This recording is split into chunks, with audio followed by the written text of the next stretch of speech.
Welcome back to Jealous Media again, not for a review, but for my opinion about a movie, Marco, which directed by Hanif Adeni. 2019 Hanif അദേനിനെ direct ചെയ്തിട്ടുള്ള മിക്കായൽ എന്ന സിനിമയിൽ വില്ലനായിട്ട് വന്നിട്ടുള്ള ക്യാരക്ടറായിരുന്നു Marco. അത് ഉണ്ണിമൂന്തന ചെയ്തിട്ടുണ്ടായിരുന്നത്. അപ്പോൾ ഉണ്ണിമൂന്തൻ ചെയ്തിട്ടുള്ള ക്യാരക്ടറിന് കുറേ കയ്യടിയും കാര്യങ്ങളൊക്കെ ഉണ്ടായിരുന്നു. അപ്പോൾ ആ ക്യാരക്ടറിനെ വെച്ചുകൊണ്ട് വീണ്ടും ഡയറക്റ്റ് ചെയ്തിട്ടുള്ള പടമാണ്. മാർക്കോയിലേക്ക് വരുമ്പോൾ മിക്കായലിൽ നമുക്ക് പരിചയപ്പെടുത്തിയ ക്യാരക്ടറാണ് മാർക്കോ എങ്കിലും ഇവിടെ മിക്കായലുമായിട്ടൊരു ബന്ധവും ഈ പടത്തിന് വരുന്നില്ല. അതിലുള്ള ക്യാരക്ടറുകൾ മാത്രമാണ് ഇതിനകത്തുള്ളത്. പിന്നെ അതിൽ എടുത്തു പറയാനുള്ള കുറച്ച് ക്യാരക്ടറുകൾ ചെയ്തിരിക്കുന്നു. ഉണ്ണി മൂന്തൻ നന്നായിട്ട് ചെയ്തിട്ടുണ്ട്. നമ്മൾ മറ്റു പല ഭാഷകളിലുള്ള നടന്മാർ ചെയ്യുമ്പോൾ കൈയടിക്കുന്ന സാധനങ്ങൾ ഉണ്ണി മുകുന്ദൻ ചെയ്യുമ്പോൾ കൈയടിക്കാൻ പറ്റുമെങ്കിൽ പടം നന്നായി വരുമെന്ന് എനിക്ക് തോന്നുന്നു. പിന്നെ അതേപോലെ ജഗദീഷിനെയൊക്കെ നമ്മളിതുവരെ കാണാത്ത രീതിയിൽ ഇൻ്റർവ്യൂവിലൊക്കെ പറഞ്ഞിട്ടുണ്ടായിരുന്നു. വയലൻസിൻ്റെ അങ്ങേയറ്റം ജഗദീഷ് ഇതുവരെ ചെയ്യാത്ത അത്രയും വയലൻസ് എന്നൊക്കെ. ഏകദേശം അങ്ങനെയൊക്കെ തന്നെയാണ്. ജഗദീഷൊക്കെ വളരെ വൃത്തിയായിട്ട് ചെയ്തു വെച്ചിട്ടുണ്ടായിരുന്നു. പിന്നെ സിദ്ദിഖ് അതേപോലെ ഉണ്ണി മൂന്തനും മികായലിൽ വില്ലനായതുകൊണ്ട് പരിമിതികളൊന്നും ഉണ്ടായിരുന്നില്ല വില്ലത്തരം കാണിക്കുന്നതിൽ. അതുകൊണ്ട് എന്ത് വില്ലത്തരം വേണമെങ്കിലും അതിൽ കാണിക്കാമായിരുന്നു. ഇതിലേക്ക് വരുമ്പോൾ നായകനാണ്. അപ്പോൾ നായകൻ അങ്ങനെ തോന്നിയ പോലെ വില്ലത്തരങ്ങളൊന്നും കാണിക്കാൻ പറ്റില്ല. അങ്ങനൊരു കൺസെപ്റ്റ് ഉള്ളതുകൊണ്ട് ഒരു പൊടിക്ക് അടങ്ങിയിട്ടുണ്ട്. എന്ന് വെച്ചാൽ വയലൻസിന് കുറവുണ്ടെന്നല്ല, വില്ലത്തരങ്ങൾക്ക് ചെറിയൊരു കുറവുണ്ടെന്നാണ് പറഞ്ഞത്. മിക്കായലിൽ മാർക്കോ ആയിരുന്നെങ്കിൽ ഇവിടെ മാർക്കോയിൽ ഈ വില്ലൻ ക്യാരക്ടർ ചെയ്തിട്ടുള്ള കബീർ ദുഹാൻ വയലൻസിൻ്റെ ഒക്കെ അങ്ങേയറ്റം കാണിച്ചു തന്നു. ഇതിൽ അവർ 8 മിനിറ്റ് കട്ട് ചെയ്തിട്ടുണ്ടായിരുന്നു സെൻസറിൻ്റെ സമയത്ത്. അതും കൂടെ ഇല്ലായിരുന്നെങ്കിൽ ചിലപ്പോൾ കുറച്ചും കൂടെ നന്നായി തന്നെ. കുറച്ച് ഭാഗങ്ങളിലൊക്കെ ഒരു ബ്ലഡ് ഫ്ലോ ഒക്കെ കുറച്ചും കൂടെ കാണുമായിരിക്കാം. അപ്പോൾ കുറച്ച് കട്ട് ചെയ്തിട്ടുണ്ടെന്ന് പറഞ്ഞു. എന്താണ് കട്ട് ചെയ്തതെന്ന് അറിയില്ല, എത്രമാത്രം കട്ട് ചെയ്തിട്ടുണ്ടെന്ന് അറിയില്ല. കട്ട് ചെയ്യേണ്ട ആവശ്യമൊന്നും ഇല്ലായിരുന്നു എന്ന് തോന്നുന്നു. ഇത്രയും കാണിക്കുമ്പോൾ ബാക്കിയുള്ളതും കൂടെ കാണിക്കായിരുന്നു എന്ന് എനിക്ക് തോന്നി.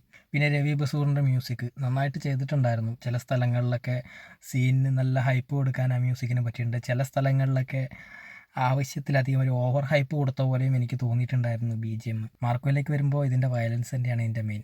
അതിൻ്റെ ആർട്ട് വർക്കൊക്കെ നന്നായിട്ട് ചെയ്തിട്ടുണ്ട്. ബ്ലഡ് ഫ്ലോ കാര്യങ്ങളൊക്കെ വൃത്തിയായിട്ട് ചെയ്തിട്ടുണ്ട്. ആ ഒരു സീനിൽ ഒരു ബോംബ് പൊട്ടിത്തെറിക്കുന്ന ഒരു സീന് മാത്രം എനിക്ക് അത്ര ഇതായിട്ട് ഭംഗിയായിട്ട് എനിക്ക് തോന്നിയില്ല. ബാക്കിയുള്ള അതൊക്കെ നന്നായിട്ടുണ്ടായിരുന്നു, വയലൻസ് കാര്യങ്ങളൊക്കെ. പിന്നെ അറിയാമല്ലോ, അതൊരു A സർട്ടിഫൈഡ് മൂവിയാണ്. വയലൻസിൻ്റെ പേരിൽ തന്നെ A സർട്ടിഫിക്കറ്റ് കിട്ടിയിട്ടുള്ള ഒരു പടം. അപ്പോൾ അതൊന്നും കണ്ടിരിക്കാൻ പറ്റാത്തവരൊന്നും തിയേറ്ററിലേക്ക് പോകണ്ട. പിന്നെ വയലൻസ് ഒക്കെ ആസ്വദിക്കുന്ന കുറച്ച് പ്രേക്ഷകരുണ്ടാവും. ഈ കൊറിയൻ പടങ്ങളൊക്കെ കാണുന്ന കുറച്ച് പ്രേക്ഷകരുണ്ടാവും. അവർക്ക് മലയാളത്തിൽ ഒരു നല്ലൊരു വയലൻസൊക്കെ ഉള്ളൊരു പടം കാണാൻ പറ്റും. എന്ന് വെച്ചാൽ വയലൻസിന് സപ്പോർട്ട് ചെയ്ത് പറയുന്നു എന്നുള്ളതല്ല, അത് കാണുന്ന ഒരു കാറ്റഗറി ആളുകളുണ്ട്, അവർക്കൊക്കെ ഇഷ്ടപ്പെടും. പിന്നെ മാർക്കോയെക്കുറിച്ച് പറയുമ്പോൾ പല അന്യഭാഷ നടന്മാരും ചെയ്യുന്ന ആക്ഷന് കൈയടിക്കാൻ പറ്റുന്ന മലയാളികൾ ഉണ്ണി മൂന്തനെ കൈയടിച്ച് സപ്പോർട്ട് ചെയ്യുകയാണെങ്കിൽ, അത്യാവശ്യം വയലൻസൊക്കെ ഉള്ള പടങ്ങൾ കാണാൻ പറ്റുകയാണെന്നുണ്ടെങ്കിൽ പടം അത്യാവശ്യം നല്ല കളക്ഷനൊക്കെ കിട്ടും. മോശമായിട്ട് എന്ന് പറയാനില്ല. ഈ പടത്തിൽ വയലൻസിന് വേണ്ടി ഉണ്ടാക്കിയിട്ടുള്ള പടമാണ്. അപ്പോൾ വയലൻസ് അത് ആസ്വദിക്കാൻ പറ്റുന്നവർക്ക് തിയേറ്ററിൽ പോയിരുന്ന് ധൈര്യമായിട്ട് കാണാം. പിന്നെ ഈ പടത്തിലെങ്കിലും ഉണ്ടാവരുതേ എന്നിങ്ങനെ മനസ്സുകൊണ്ട് ഞാനിങ്ങനെ വിചാരിച്ചിട്ടുള്ളൊരു പരിപാടിയായിരുന്നു അടുത്ത പാർട്ട്. അപ്പം അങ്ങനെ ഡയറക്റ്റഡ് ബൈ ഹനീഫ് അദേനി അതൊക്കെ എഴുതി കാണിച്ച് പാട്ടൊക്കെ ഇങ്ങനെ ആസ്വദിച്ചുകൊണ്ടിരിക്കുകയായിരുന്നു. അപ്പോൾ ഞാൻ വിചാരിച്ചു ഇനി ഉണ്ടാവില്ല എന്ന്. അതൊക്കെ കഴിഞ്ഞപ്പോൾ ഇതാ കിടക്കണോ ഏത് അടുത്ത പാർട്ടിൻ്റെ ലീഡ്, അതും ഉണ്ടായിരുന്നു. അതിൻ്റെയൊക്കെ ആവശ്യമുണ്ടോ എന്ന് ചോദിച്ചാൽ എനിക്കറിയില്ല. ഈ പടം ക്ലിക്കാവുകയാണെങ്കിൽ അടുത്തതിലേക്ക് ഒരു ലീഡ് കിടക്കട്ടെ എന്ന് വെച്ച് ചുമ്മാ എടുത്തിടുന്നതും ആയിരിക്കാം, അറിയില്ല. അതാണല്ലോ ട്രെൻഡ്. പിന്നെ ഈ പറഞ്ഞതൊക്കെ എൻ്റെ മാത്രം ഒപ്പീനിയനാണ്. നിങ്ങൾ പലരും പടം കണ്ടിട്ടുണ്ടാവും. കണ്ടവർ അവരുടെ അഭിപ്രായം കമൻ്റായിട്ട് താഴെ കൊടുക്കുക. കാണാത്തവർക്ക് അത് ഉപകാരമായിരിക്കും. എന്നിട്ട് അവർ കാണണോ വേണ്ടോ എന്നുള്ള കാര്യം തീരുമാനിക്കട്ടെ. സോ അടുത്തൊരു വീഡിയോ ആയിട്ട് വരുന്നതായിരിക്കും.